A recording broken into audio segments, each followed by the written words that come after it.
You know how some experiences just stick with you? And not just as a story you tell, but as a feeling deep in your gut, a tightness in your chest. We tend to think of trauma as just a bad memory, something you're supposed to get over. But what if it's way more than that? What if it's an event that actually rewires your brain and gets locked inside your body? That's the powerful idea we're diving into today. This quote from Dr. Bessel van der Kolk really gets to the heart of it. It challenges us to stop thinking about trauma as just a story we tell ourselves and start seeing it as an experience our body is constantly living. It's a story that's being told, yeah, but without any words at all. So, okay, how does this actually play out in the brain? Well, it all starts with this fundamental difference between how we process a normal, everyday memory versus how a traumatic one gets completely stuck. Right. This is the big question, isn't it? If it's not just a bad memory, then what in the world is it? The answer, it turns out, is all about how our brain handles or fails to handle an overwhelming event. I mean, just look at the difference here. A normal memory gets filed away neatly. It becomes part of your life's timeline. It has a beginning, a middle, and, crucially, an end. But a traumatic memory, it's totally different. It gets shattered into these raw sensory fragments, a flash of an image, a sound, a smell, a physical sensation. It isn't a story you remember. It's an experience you're forced to relive. It's frozen, totally stuck in time. So why? Why does trauma get stuck like this? Well, it all comes down to what happens inside our brain during a moment of extreme threat. You could think of it as a full-on biological hijack. A key concept to understand this is something called dissolution. The idea is that when our brain perceives an extreme threat, our newest, most evolved functions, rational thought, the part that makes stories, language, they're the first things to just go offline.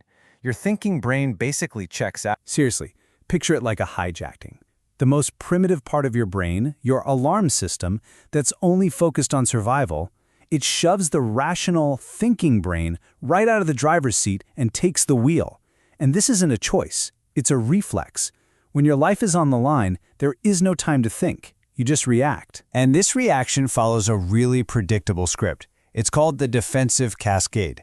First, we try to connect. To de-escalate, that's social engagement. If that doesn't work, fight or flight kicks in. Adrenaline floods our system.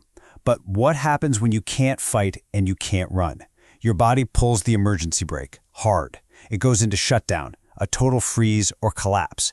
It's our oldest, most primitive survival tactic. Okay, there's a technical term for what's happening here. Cortical deafferation. It sounds complicated, but stick with me. Think of the brain's relay station, the thalamus, as its main switchboard, routing all the incoming information. During this shutdown, someone basically pulls the plug. The switchboard stops sending signals to the thinking part of the brain. That's what creates that feeling of numbness, of disconnection, that feeling that nothing is real. The memory can't be filed properly because the part of the brain that does the filing has been taken offline. And this is so important to get, that hijacking doesn't just end when the danger's gone. It leaves behind this lasting echo, a long-term consequence, the fragmentation of the self. To survive something that feels unbearable, the personality does something incredible. It splits. It has to. It's a survival strategy called structural dissociation, where different parts of you are created to handle different jobs. So you end up with basically two parts of a self. On one hand, you've got the apparently normal part, the ANP. Its one and only job? Keep the show on the road. Go to work, pay the bills, see friends, and avoid anything that might remind it of the trauma. On the other hand, you have the emotional part, the EP, and that part is frozen in time. It holds all the raw terror, the rage, the survival instincts of the original event, and it's ready to burst out at any moment. This quote from a veteran in The Body Keeps the Score, it nails that feeling perfectly. It's the experience of living behind a glass wall. That's the apparently normal part talking. Trying to live a normal life, but feeling totally cut off from it because the emotional part is holding all the feeling hostage. Okay, so if the problem is this deep disconnection, then the answer has to be reconnection, right? But how? How do you even begin to do that safely without getting completely overwhelmed all over again? This is where a really useful idea called the window of tolerance comes in. Think of it like the sweet spot, the optimal zone where we feel calm but engaged. We can think, we can feel, we can deal with life. Trauma makes that window tiny. The smallest stressor can launch you outside of it, either up into hyperarousal, that's panic, anxiety, rage, or down into hypoarousal, that's numbness, emptiness, that familiar collapse state. And that brings us to the real practical question, doesn't it? How can we start to safely widen that window? How do we expand our capacity to feel difficult things without getting hijacked? How do we get back in the driver's seat? And that's what we're looking at next. The actual pathways forward. The concrete ways people can begin to integrate these fractured parts and start to feel whole again. And this is absolutely crucial. Healing from this isn't just about talking about it. That's a top-down approach, and it often doesn't work because the thinking brain wasn't in charge when the memory was formed. We have to go bottom up. We have to start with the body, to speak its language, the language of sensation and movement, to finally send the all-clear signal to the brain's alarm system. Now, there are a bunch of ways to do this, but let's look at 3 powerful examples. You've got somatic therapy, which helps the body finally complete the physical actions it wanted to take back then, but couldn't. Then there's something like yoga, which is all about learning to befriend your body again to feel safe inside your own skin.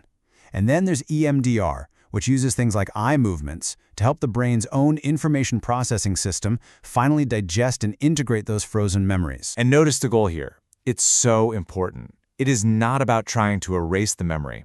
You can't.